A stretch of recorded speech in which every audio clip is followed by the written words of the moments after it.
ሰላም እንዴት ናችሁ? አሊፍ አውቶሞቲቭ ጋራጅ ነን። ለቻናላችን አዲስ ከሆናችሁ የፕላስ ምልክቱን በመንካት ፎሎ፣ ላይክ፣ ሼር፣ ኮፒ ሊንክ፣ ሪፖስት እያደረጋችሁ ኮሜንት ላይ ሀሳብ አስተያየታችሁን ጻፉልኝ። ይመቻችሁ። ወደ ቪዲዮ ዛሬ እየላችሁ መጣሁት እንግዲህ በቶዮታ ያሪስ መኪና ላይ ያሉ ወሳኝ ሁለት ሴንሰሮችን ዛሬ እናያለን ዲቴል።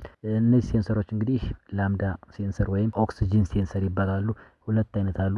ለዛሬው ግን የምናየው የመጀመሪያውን አንደኛውን ሴንሰር አፕስትሪም የሚባለውን ሴንሰር እናያለን። ዳውንስትሪም ቀጣይ እናያለን ማለት ነው። አፕስትሪም የሚባለው ኦክሲጅን ሴንሰር እንግዲህ ከማኒፎልዳችን ላይ የሚገኝ ሴንሰር ነው ማለት ነው። ይሄ ሴንሰር የሚሰራልን እንግዲህ የፊውል ሬሾን ኮምፒውተሩ እንዲያውቀው ሲግናል የሚልክለት ማለት ነው። ፊውል ሬሾ ስንል እንግዲህ ሪች ሚክስቸር ነው፣ ሊን ሚክስቸር ነው የሚለውን ነገር፣ አየር ሲበዛ ፊውል ሲያንስ የሚለውን ነገር ይሄ ኦክሲጅን ሴንስ እያደረገ ለኮምፒውተራችን ሲግናል በመስጠት ኮምፒውተራችንም እንግዲህ በተላከለት ሲግናል አማካኝነት ዳታ ካልኩሌሽን እያደረገ ኮሬክሽን በመውሰድ እንዲሁም አናላይዝ አድርጎ ኢንጀክተር ኖዝላችንን ፊውል እንዲጨምር እንዲቀንስ በማድረግ ትክክለኛውን ሚና ከሚጫወቱት ወሳኝ ሴንሰር ኦክሲጅን ሴንሰር ነው ማለት ነው። ይሄ አፕስትሪም ኦክሲጅን ሴንሰር ወይም ፕራይሜሪ ኦክሲጅን ሴንሰር ብንለው ትልቁ ሚና ይጫወታል። ይሄ ሴንሰር በአግባቡ ስራውን ካልሰራ መኪናችን ላይ ከፍተኛ ፊውል ኮንሳፕሽን ፊውል ፍጆታና እንዲሁም የጉልበት መድከም ይባስ ብሎ ኢንስትሩመንት ፓኔላችን ላይ ዳሽቦርድ ላይ ቼክ ኢንጂን ሊያበራ ስለሚችል ጥንቃቄ ማድረግ አለብን ነው ማለት ነው።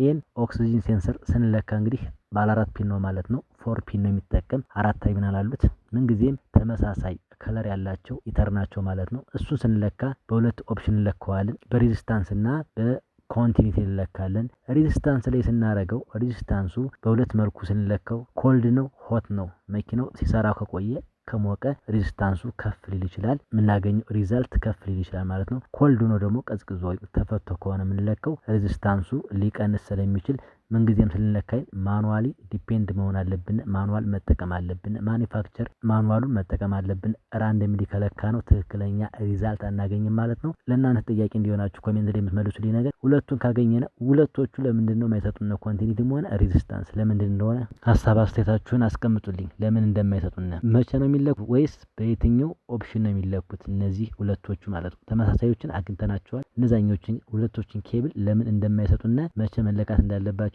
ሀሳብ አስተያየታችሁን ኮሜንት ላይ ጻፉልኝ። ይመቻችሁ። ቢግ ሪስፔክት። ፎሎ፣ ላይክ፣ ሼር እና ይረሳ። ይመቻችሁ።